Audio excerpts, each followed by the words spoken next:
Good evening. So guys, ये vision की 4 नवंबर की डेली करंट अफेयर्स की मैगजीन है। तो चलिए हम आज की फर्स्ट न्यूज़ स्टार्ट करते हैं। सारफेसी एक्ट में be amended to allow asset reconstruction companies becoming resolution applicants in on insolvencies. तो गाइज ये जो टॉपिक है थोड़ा ध्यान से समझना, क्योंकि इसमें समझने वाला काफ़ी कुछ है। तो गाइज सबसे पहले जो टॉपिक है GS3 इकोनॉमी सेक्शन में कवर होगा। तो गाइज सबसे पहले हम इसमें दो चीज़ें समझते हैं, एसेट रिकंस्ट्रक्शन कंपनीज क्या होती हैं और रिजोल्यूशन एप्लीकेंट्स क्या होता है। देखो गाइस, एसेट रिकंस्ट्रक्शन कंपनीज क्या होती हैं। सपोज करो एक बैंक है, ठीक है, और इसमें से किसी ने लेंडर ये जो डेप्टर है, सपोज करो डेप्टर ने क्या किया, 10 करोड़ रुपए इस बैंक से लिए हैं, ठीक है, लेकिन अभी क्या है, ये कुछ इसकी हालत ख़राब है कि ये 10 करोड़ रुपए वापस नहीं दे पा रहा है। तो अब क्या कर रहा है, बैंक को भी दिक्कत है भी यार, ये जो मेरा पैसा है वो तो नॉन परफॉर्मिंग एसेट्स में कन्वर्ट हो जाएगा। तो इसके अगेंस्ट क्या है, कुछ चीज़ें स्टार्ट होती है ताकि हम क्या कर सकें, इन पैसों को निकलवा सकें, ठीक है। अब वो क्या करती हैं, तो कुछ कंपनीज होती हैं, देखो डिफरेंट मेथड्स होते हैं कि हम इस जो मनी को निकलवा सकें, लेकिन एक मेथड होता है अलग से जिसके बारे में हम अभी स्पेसिफिकली डिस्कस कर रहे हैं, that is the asset reconstruction companies. ये एसेट रिकंस्ट्रक्शन कंपनीज वो कंपनीज होती हैं जो क्या करती हैं, एक तरह का बैंक और डेप्टर के बीच में एक तरह का इंटरमीडिएट होती हैं।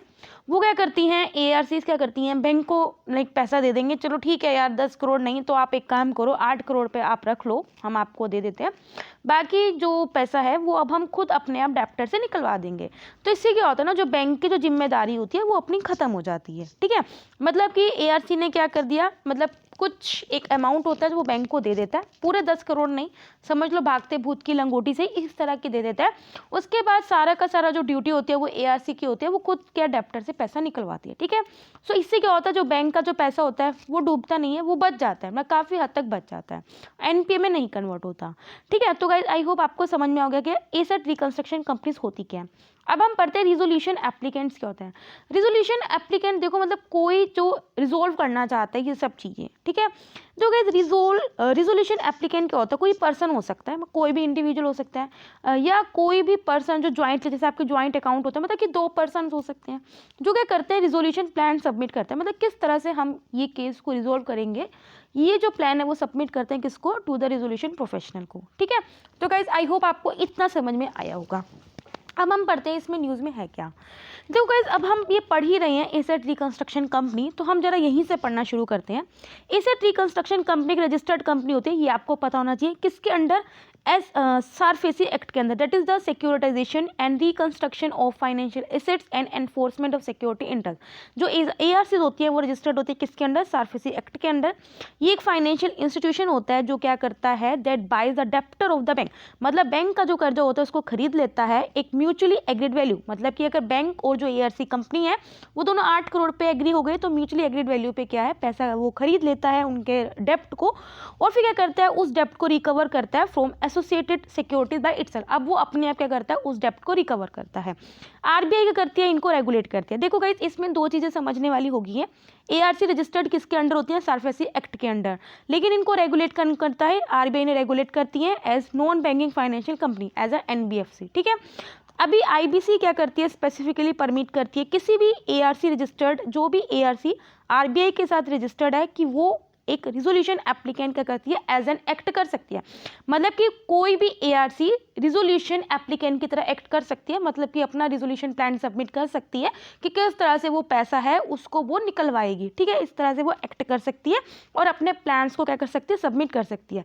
लेकिन ये किसके अंडर है, ये सिर्फ IBC जो इंसॉल्वेंसी एंड बैंकरप्टेसी कोड है वो परमिशन देता है इन ARCs को, लेकिन सारफेसी एक्ट के अंडर ऐसा कोई भी मतलब कि प्रोविजन नहीं है कि कोई भी ARCs क्या कर सकती हैं, अपना रिजोल्यूशन प्लान को सबमिट कर सकते हैं, नहीं, ठीक है। जबकि जो सारफेसी एक्ट है वो क्या साइलेंट है on whether such firms can do so, ठीक है।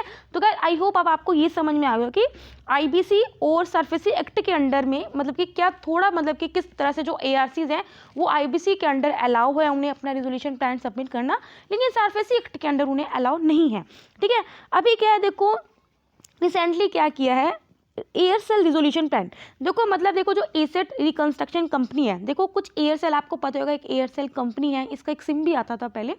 जो एयरसेल कंपनी है इसने कोई घोटाला किया होगा, मतलब कि या फिर वो दिवालिया होने वाली होगी, तो इसके अंडर क्या है, इसको रिजोल्व करने के लिए क्या है, किसी एसेट रिकंस्ट्रक्शन कंपनी है उसने अपने प्लान को सबमिट किया होगा कि मैं इनका पैसा क्या है रिकवर करवाऊंगी। लेकिन अभी क्या किया है, आरबीआई ने एयरसेल के रिजोल्यूशन प्लान को रिजेक्ट कर दिया है। ये क्या है कि एसेट रिकंस्ट्रक्शन कंपनी इक्विटी को इन्फ्यूज नहीं कर सकती अगर कोई इंसॉल्वेंट कंपनी रिजोल्यूशन स्टेज पे है। इसकी वजह से क्या अभी कन्फ्लिक्ट आ गया between the insolvency and bankruptcy code and SARFAESI act कि क्या कोई एआरसी ऑफर कर सकती है बैंक्रप्टसी फर्म को या नहीं। ठीक है, तो गाइस अभी आपको ये समझ में आया होगा। सबसे पहले हमने इनिशियली दो चीज़ें पढ़ ली कि एआरसीज क्या होती हैं, रिजोल्यूशन एप्लीकेंट क्या होती है, और किस तरह जो एआरसीज होती हैं वही एक्ट करती हैं एज एन रिजोल्यूशन एप्लीकेंट। फिर हमने ये पढ़ लिया कि एआरसीज डिटेल पढ़ लिया कि क्या होता है, किसके अंडर है, कौन इसे रेगुलेट करता है। फिर हमने ये भी देख लिया कि न्यूज़ में क्यों है, क्योंकि अभी आरबीआई ने एयरसेल का जो रिजोल्यूशन प्लान है उसको क्या कर दिया, रिजेक्ट कर दिया। अब हम कॉमन डिफरेंस करते हैं, बेसिक डिफरेंस पढ़ते हैं। आईबीसी और सरफेसी एक्ट के बीच में डिफरेंस क्या है। देखो इस क्या है, अगर कोई भी मतलब कि ऐसे किसी का दिवालिया निकालता है, कोई कंपनी अगर पैसे नहीं दे रही है बैंक के, तो आईबीसी के अंडर क्या होता है, एक लीगल फ्रेमवर्क स्टार्ट होता है टाइम बाउंड मैनर में, ताकि हम क्या कर सकें, उस इंसॉल्वेंसी को रिजोल्व कर सके और लिक्विडेशन लेके आ सके। सरफेसी एक्ट में क्या होता है, देखो इसके अंडर क्या होता है, जैसे आपने देखा होगा मूवीज में कि नीलामी स्टार्ट हो जाती है, तो इसके अंडर क्या है, बैंक्स को या जो भी फाइनेंशियल इंस्टीट्यूशन है जिनका पैसा डूबने वाला है उनको एम्पावर करते हैं। वो डायरेक्टली क्या करती हैं, उनके जो रेजिडेंशियल या जो कमर्शियल प्रॉपर्टीज है उनकी नीलामी करती है, ऑक्शन करती है, जो भी उन्होंने प्लेज की गई थी to recover loan from the borrowers. ठीक है, जो इंसॉल्वेंसी एंड बैंक्रप्टसी कोड का जो स्फेयर है वो थोड़ा वाइडर है, क्योंकि ये हर एक टाइप के क्रेडिटर्स को अपने अंडर कंसीडर करता है, चाहे वो फाइनेंशियल हो, ऑपरेशनल, सिक्योर्ड है या अनसिक्योर्ड है। लेकिन जो सरफेसी एक्ट है वो सिर्फ सिक्योर्ड क्रेडिटर्स को ही एम्पावर करता है। अब ये बहुत इंपॉर्टेंट हो जाता है, आईबीसी को कौन रेगुलेट करता है, ministry of corporate affairs through the insolvency and bankruptcy board of India, जबकि सरफेसी एक्ट को रेगुलेट करता है ministry of finance and the RBI, ये दोनों इसको रेगुलेट करते हैं। ठीक है, आईबीसी स्पेसिफिकली अभी मैंने आपको पता ये परमिट करती है कि एआरसीज को क्या कर सकती हैं, अपना रिजोल्यूशन प्लान को सबमिट कर सकते हैं। लेकिन सरफेसी एक्ट इसमें क्या साइलेंट है, उसने अभी कुछ नहीं बताया हुआ है कि वो क्या परमिट कर सकते हैं नहीं कर सकती। ठीक है, सो गाइस आई होप आपको ये न्यूज़ समझ में आई होगी। नेक्स्ट न्यूज़ पढ़ते हैं। Accurate forecast help farmers fisherman save crores NCAER सर्वे।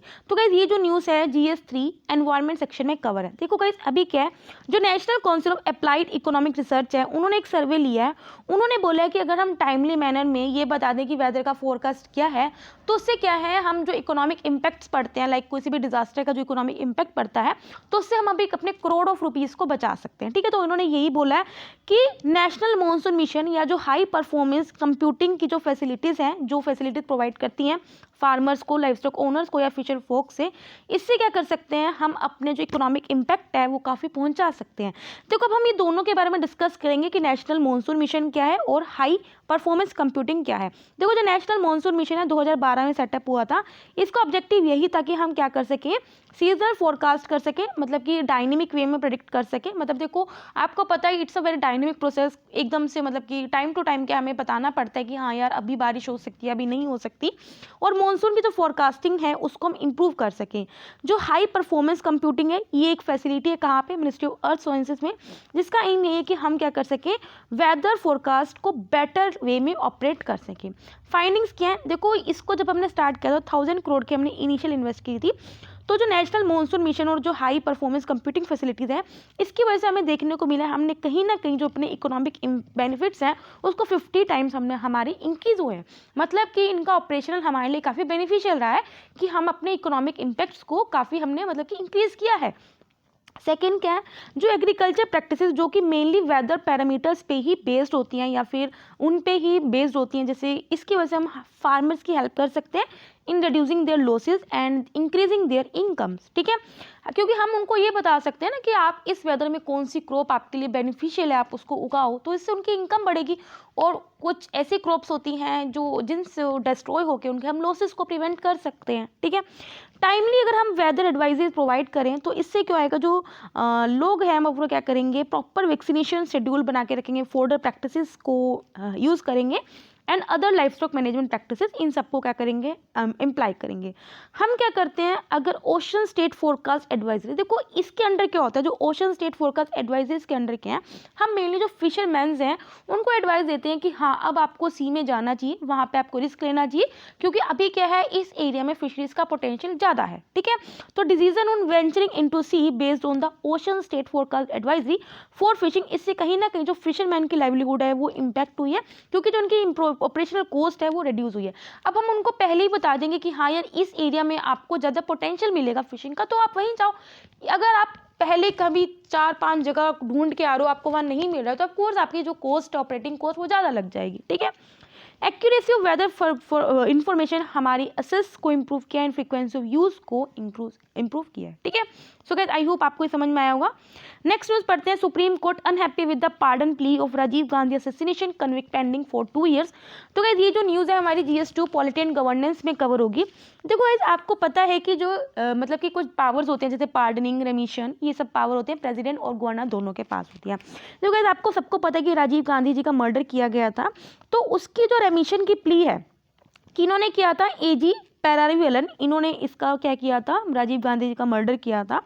तो अभी क्या है, रेमिशन की रिक्वेस्ट हुई है AG पैरारिवेलन। रेमिशन का मतलब क्या है, सजा को डिक्रीज कर देना, लाइक अगर 15 साल की सजा है तो उसको 10 साल कर देना। तो इसकी प्ली है वो जो दी हुई है वो गवर्नर के पास अभी 2 साल से पेंडिंग पड़ी है।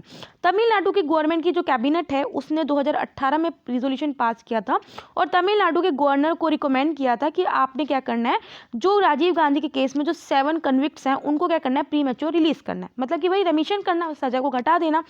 सुप्रीम कोर्ट ने ये क्लियर कर दिया कि इस हियरिंग के बाद कि वो अपनी जुरिस्डिक्शन को मतलब कि under article 142 when governor was, क्योंकि गवर्नर ने क्या कर रखा है, ऑलरेडी आर्टिकल 161 के अंदर अपनी प्ली को सीज कर रखा है।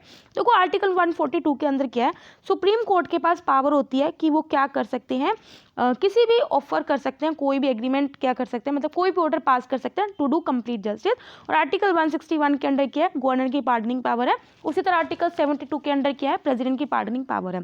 अब पार्डनिंग पावर जो गवर्नर की है, 161 आर्टिकल के अंदर क्या है, गवर्नर के पास पावर है टू ग्रांट पार्डन। रिप्रीव का मतलब क्या होता है, आप क्या कर रहे हो, किसी भी सजा को क्या कर रहे हो, एक सेकेंड, रिस्पाइट का मतलब देखो क्या होता है गाइज, मतलब कि किसी आई मीन एक्स्ट्राऑर्डिनरी जो सिचुएशंस होती हैं उन पे हम उसकी जो सजा डिक्रीज कर देते हैं।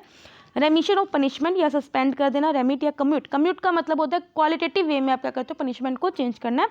मतलब कि आर्टिकल 161 के अंदर गवर्नर के पास पावर होती है to grant pardon, reprieve, respite और remission of punishment, or to suspend, remit or the commute the sentence of any person convict of any offence against any law relating to a matter to which executive power of state extends। Governor, लेकिन ये कि governor को क्या है, council of ministers के according ही add और advice करा होता है। हाउएवर जो गवर्नर का डिसीजन होता है वो जुडिशियल रिव्यू के लिए सब्जेक्ट हो सकता है, तो ये आपको पता होना चाहिए। लेकिन जो प्रेसिडेंट की पार्डनिंग की पावर होती है वो गवर्नर के पास नहीं होती, मतलब गवर्नर क्या है, डेथ सेंटेंस पार्डन नहीं कर सकता। पार्डन का मतलब क्या होता है, सपोज करो किसी की डेथ सेंटेंस को क्या करना है, माफी कर देना, ठीक है। नेक्स्ट न्यूज पढ़ते हैं, central sponsored pilot scheme on fortification of rice and it's distribution through public distribution system. तो गाइस देखो गाइस, ये जो न्यूज़ है हमारी GS3 science and technology section में कवर हो सकती है, हेल्थ में, या फिर हमारा सोशल इश्यूज में भी कवर हो सकती है। देखो गाइस आपको नाम से समझ में आ रहा है ये सेंट्रल स्पॉन्सर्ड स्कीम है, मतलब कि सेंटर स्टेट दोनों के द्वारा इसको स्टार्ट किया जा रहा है। पायलट स्कीम क्या अभी मतलब स्मॉल स्केल पे है। तो अभी क्या जो department of food and public distribution ने एक स्कीम स्टार्ट करी है जिसको 3 साल के लिए स्टार्ट किया जाएगा 2019 से, ताकि हम न्यूट्रिशनल सिक्योरिटी को इम्प्रूव कर सकें। इसके अंदर हमने क्या किया, इस स्कीम को इम्प्लीमेंट करने के लिए हमने 15 स्टेट गवर्नमेंट्स को आइडेंटिफाई किया और हर एक स्टेट में हमने 1 डिस्ट्रिक्ट को चूज किया जिसमें हम स्कीम को इम्प्लीमेंट करेंगे। तो गाइस फोर्टिफिकेशन का मतलब यही होता है कि हम क्या कर रहे हैं कि जो हमारा फूड होता है, जैसे आपका व्हीट या फिर जो राइस होता है, उसके अंदर हम विटामिन या मिनरल्स को ऐड करते हैं, जैसे iron, iodine, zinc, vitamin A, vitamin D, ताकि हम क्या कर सकते हैं, उसकी जो फूड है उसकी न्यूट्रिशनल कंटेंट को इम्प्रूव कर सकें। ये न्यूट्रिशन क्या होता है, ये ओरिजिनली जो फूड में क्या होता है प्रेजेंट नहीं होते, ठीक है। एक एक्सीलेंट मेथड है, इससे हम क्या कर सकते हैं, जो हमारी पॉपुलेशन है उसकी जो हेल्थ है उसको इम्प्रूव कर सकते हैं, उनको न्यूट्रिशनल प्रोवाइड कर सकते हैं। इससे क्या होएगा, अगर हम फोर्टिफिकेशन कर रहे हैं, इट डजंट मीन कि हम उसका जो व्हीट या राइस है उसके टेस्ट, फील या लुक को उसको हम चेंज कर देंगे, ऐसा नहीं है। It does not alter the characteristic of the food. Rice fortification के पास पोटेंशियल है कि वो क्या कर सकता है, 65% जो हमारी इंडियन पॉपुलेशन है उनको न्यूट्रिशन सिक्योरिटी प्रोवाइड कर सकता है। जो गाइस आपको पता है जो गवर्नमेंट की काफ़ी स्कीम्स चल रही हैं जिसके अंदर क्या है वो मतलब कि न्यूट्रिशन सिक्योरिटी के लिए या फिर मतलब फूड सिक्योरिटी के लिए काफ़ी स्कीम्स चल रही हैं, जैसे मिड डे मील प्रोग्राम हो गया, पब्लिक डिस्ट्रीब्यूशन सिस्टम हो गया, इंटीग्रेटेड चाइल्ड डेवलपमेंट सर्विसेज हो गया प्रोग्राम, जिसके अंडर क्या है वो मेनली 800 मिलियन वल्नरेबल लोगों को क्या करती है, खाना पहुँचाती है, स्पेशली वुमेन एंड चिल्ड्रन। तो अगर ये कामयाब हो गया तो इससे क्या होगा, कहीं ना कहीं जो हमारे 800 मिलियन जो वल्नरेबल लोग हैं उनकी न्यूट्रिशन सिक्योरिटी अचीव कर सकते हैं। ठीक है, सो गाइस आई होप आपको ये समझ में आया होगा। नेक्स्ट न्यूज़ में पढ़ते हैं deploying backend technology for 5G facts road blocks. तो गाइस ये जो न्यूज़ है GS3 साइंस एंड टेक्नोलॉजी में कवर होगी। देखो गाइस अभी ये बोला जा रहा है 5G टेक्नोलॉजी को इंप्लीमेंट करने में कहीं ना कहीं डिले होने वाला है। क्यों? जो स्टेट्स और सेंटर की जो पॉलिसीज़ हैं for setup critical telecom infrastructure उसमें कहीं ना कहीं डिफरेंसेस देखने को मिल रही हैं। अब क्या इशूज़ हैं जो फेस किए जा रहे हैं? देखो हर एक स्टेट चाहती है कि हमारे स्टेट में क्या है कंपनीज़ को अट्रैक्ट करें कि वो अपने मोबाइल टावर्स को सेटअप करें, फाइबर केबल ज़्यादा बिछाएं। तो स्टेट्स क्या कर रही हैं, कंपनीज़ को अट्रैक्ट करने लिए क्या करती हैं, काफ़ी फ़ी क्या करती हैं, छूट देती हैं या उनको फ़ी लेवाई करती हैं। स्टेट क्या कर रही है, काफ़ी मल्टीपल पॉलिसी स्टार्ट कर रही हैं डिफरेंट लेवल्स पे, चाहे म्यूनिसिपल कमेटी हो गया चाहे पंचायत लेवल पे, जिसकी वजह से क्या कहीं ना कहीं कन्फ्यूजन क्रिएट हो रही है। 18 स्टेट्स ने ऑप्ट की हुई है राइट ऑफ वे पॉलिसी। अब राइट ऑफ वे पॉलिसी क्या है? देखो गाइस ये न्यू है, हमने आज तक राइट ऑफ वे पॉलिसी नहीं पढ़ी है। ठीक है, जो राइट ऑफ वे पॉलिसी है यूनियन गवर्नमेंट ने 2016 में स्टार्ट करी थी ताकि हम क्या कर सकें, ईजिली जो टेलीकॉम इंफ्रास्ट्रक्चर है उसको हम डेवलप कर सकें। ये एक रूल बुक है जो ये बताती है किस तरह से आप टेलीकॉम टावर्स को सेटअप कर सकते हो, फाइबर केबल्स या फिर जो डिस्प्यूट्स होते हैं उनको टाइम बाउंड मैनर में सेटल कर सकते हो। एंड ये कोऑर्डिनेशन इंप्रूव करती है among private firm, states and the local bodies. ठीक है, अभी क्या है, इंडिया चाह रही है कि जल्दी जल्दी हम 5G सर्विस को लॉन्च करें, क्योंकि हमारे इंडिया में क्या जो डाटा ट्रैफिक है वो बढ़ ही रहा है और आगे भी बढ़ता रहेगा। इसलिए ये बहुत ज़रूरी है कि ऑपरेटर्स को हमें जल्दी जल्दी क्या करना है, फाइबर को डिप्लॉय करना है अक्रॉस देयर टावर साइट। ठीक है, अगर हम नेशनल डिजिटल कम्युनिकेशन पॉलिसी जो 2018 में आई थी उसकी रिपोर्ट को देखा जाए तो हमारी कंट्री में जो टावर्स को चाहिए वो 60% हमें रेस करने पड़ेंगे, जो करंटली 31% है। अगर हमने जो हमारी डिमांड बढ़ रही है 4G डाटा की या फिर 5G टेक्नोलॉजी का अगर आपने सस्टेन करना है तो हमें जो टावर्स हैं उनको रेस करना होगा टू 60%। अब हम देख लेते हैं 4G और 5G में क्या कंपैरिजन है। हम काफ़ी बार ये पढ़ चुके हैं 4G 5G में क्या कंपैरिजन होता है। देखो सबसे पहले जो लेटेंसी है 5G में ऑफकोर्स कम होती है। लेटेंसी का मतलब है सपोज करो मैंने मैसेज भेजा, वो जो 4G में क्या है वो इतनी जल्दी रिसीव नहीं होएगा, 5G में बहुत जल्दी रिसीव हो जाएगा। मतलब देखो देखने को लगेगा 10 माइक्रो सेकेंड्स में क्या है उसमें 4G में पहुंच जाता है, लेकिन 5G में लेस देन 1 मिली सेकेंड लेगा।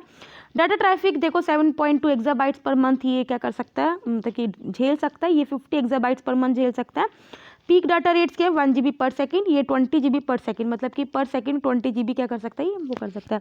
अवेलेबल स्पेक्ट्रम 3 GHz, इसमें 30 GHz है। कनेक्टिंग डेंसिटी 1 मिलियन कनेक्शन पर किलोमीटर का मतलब 1 स्क्वायर किलोमीटर में मेनली 1 मिलियन कनेक्शन को ही कर सकता है, जबकि इसमें 4G में ओनली 1 किलोमीटर स्क्वायर में 100,000 कनेक्शन को ही डील कर सकता है। ठीक है, अब हम पढ़ते अपनी छोटी छोटी न्यूज़ पे।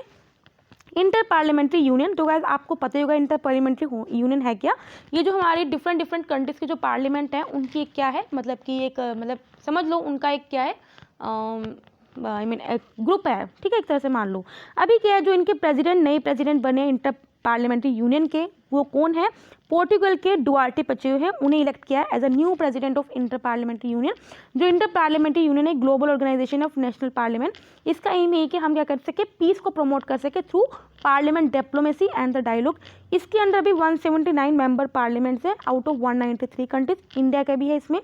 जो प्रेसिडेंट होता है वो प्रेसिडेंट को किस तरह से इलेक्ट किया जाता है, बाय गवर्निंग काउंसिल 3 साल के टर्म के लिए थ्रू सीक्रेट बैलेट। ठीक है, तो याद रखना सीक्रेट बैलेट के थ्रू। सॉवरेन वेल्थ फंड, तो गाइस मैं आपको काफ़ी बार बता चुकी हूँ सॉवरेन वेल्थ फंड क्या होता है। सपोज करो इंडिया ने क्या किया, सॉवरेन वेल्थ फंड को इशू किया। इसके अंडर क्या होता है, हम मेनली इन्वेस्टमेंट करते हैं।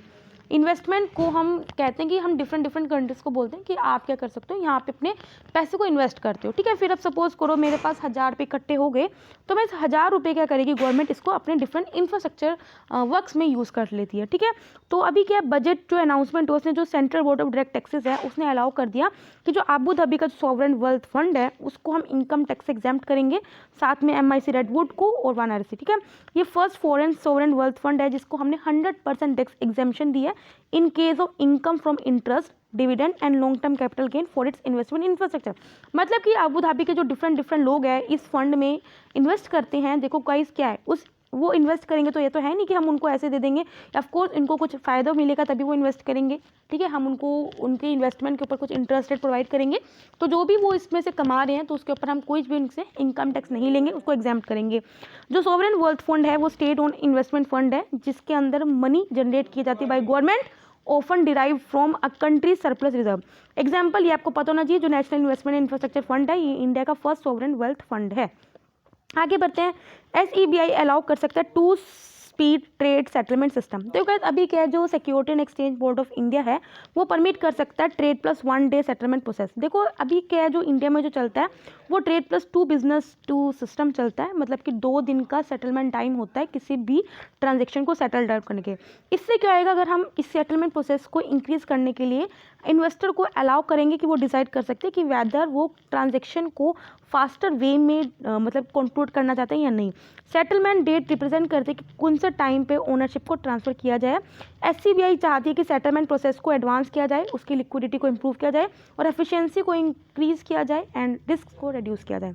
कॉमन सर्विस सेंटर ग्रामीण ई स्टोर, तो गाइस ये न्यूज़ मुझे पर्सनली काफ़ी अच्छी लगी। जो कॉमन सर्विस सेंटर ग्रामीण ई स्टोर है, ये एक ई कॉमर्स इनिशिएटिव था किसके द्वारा, common services centre special purpose vehicle के द्वारा, जिसका एम यही था कि हम डिजिटल ऑर्डरिंग को प्रमोट कर सकें और कंज्यूमर्स को उनके डोर स्टेप पे क्या कर सकें, चीज़ों को डिलीवर कर सकें। देखो गाइस नाम से पता चल रहा है कॉमन सर्विस सेंटर, जैसे अमेजोन है, मतलब कि यहाँ से आप कुछ भी मंगवा सकते हो, आपको सर्विस प्रोवाइड कर रही है आपके डोर स्टेप पे। उसी तरह के कॉमन सर्विस सेंटर ग्राम ई स्टोर है, ये भी एक ई कॉमर्स इनिशिएटिव था ताकि हम क्या कर सकें, इंप्रूव कर सकें ये सब चीज़ें, ठीक है। जो कॉमन सर्विस सेंटर ई ग्रामीण स्टोर है, इसके अंडर काफ़ी जो बड़े ब्रांड्स हैं, जो प्राइवेट सेक्टर है, वो भी इनमें एंगेज हुए ताकि हम ऑपरेशन को क्या कर सके, स्केल अप कर सके। देखो सबसे अच्छी बात इसमें क्या है, इन्होंने वोकल फॉर लोकल को प्रमोट किया, मतलब कि जो हमारे आर्टिसंस हैं या जो लोकल लोग हैं उनके साथ पार्टनरशिप किया ताकि हम उनके प्रोडक्ट्स को मार्केट तक पहुंचा के, partnering with the local manufacture like the self help group, farmers, MSMEs etcetera, ठीक है। देखो अब इसमें समझने वाली ये बात है, न्यूज़ में ये इसलिए था क्योंकि ये देखा गया, अभी देखो इसको लॉन्च हुए सिर्फ 8 महीने हुए हैं, तब से जो देखा गया है कि इसमें नियरली मिलियन ट्रांजैक्शन हो चुकी हैं और जो रूरल ई कॉमर्स वेंचर है ये 100 करोड़ इसका टर्नओवर टच हो चुका है। तो वो कितनी अच्छी बात है ये, ठीक है, इसलिए मुझे न्यूज़ काफ़ी अच्छी लगी। अब हम पढ़ते हैं, state grant rupees 2200 crore to fight air pollution. देखो यूनियन गवर्नमेंट अभी क्या किया है, कुछ फंड्स अप्रूव किए हैं ताकि हम एयर पोल्यूशन से फाइट कर सकें। 42 सिटीज़ को ये फंड हमने क्या क्या अप्रूव किया है, जिनकी पॉपुलेशन 1 मिलियन से ज़्यादा है। मनी को यूज़ किया जाएगा under the national clean air plan, जिसमें हम क्या कर सकते हैं, एयर क्वालिटी को इंप्रूव कर सकते हैं इन 42 सिटीज़ में। दिल्ली को इस साल फंड्स नहीं मिले तो ये समझने वाली बात है। जो नेशनल क्लीन एक्शन प्लान है, इसका एम यही है कि जो हमारा जो पार्टिकुलेट मैटर 2.5 है उसको हम 20 से 30% घटा सकें एज़ कम्पेयर टू जो 2017 के लेवल में था, ठीक है। जो मनी है वो कहाँ जाएगी, जो लोकल अर्बन बॉडीज़ हैं या जो स्टेट पोल्यूशन कंट्रोल बोर्ड्स हैं उनकी कैपेसिटी बिल्डिंग को बिल्डअप करने में, ठीक है। लास्ट न्यूज़ है that is the covid Shri Shakti challenge. देखो ये क्या है, जो ये चैलेंज था उसको लॉन्च किया गया था अप्रैल 2020 में बाय माईगोव, साथ में in collaboration with the UN women. UN women ये आपको पता होगा UN की आइडेंटिटी है जिसका एम है gender equality and empowerment of women. इसको हमने वुमेन एंटरप्रेन्योर्स को या जो वुमेन के द्वारा लीड किए जाते हैं स्टार्टअप्स को, उनको सपोर्ट प्रमोट करने के लिए स्टार्ट किया गया था। As also solutions by entrepreneuring impacting a large number of women. जो भी एंटरप्रेन्योर्स हैं, जो भी इंडिविजुअल्स हैं that proposing technology solution in the field bioinformatics, data sets, apps for the diagnosis etcetera, इनको हम लीवरेज करेंगे ताकि हम कोरोना के अगेंस्ट फाइट को क्या कर सकें, स्ट्रेंथन कर सकें, ठीक है। तो गाइस यहाँ पे डेली करंट अफेयर्स की मैगजीन कंप्लीट होती है। अगर आपको पसंद आए लाइक करना, कोई भी डाउट हो कमेंट करना। तब तक ले बाय बाय, टाटा।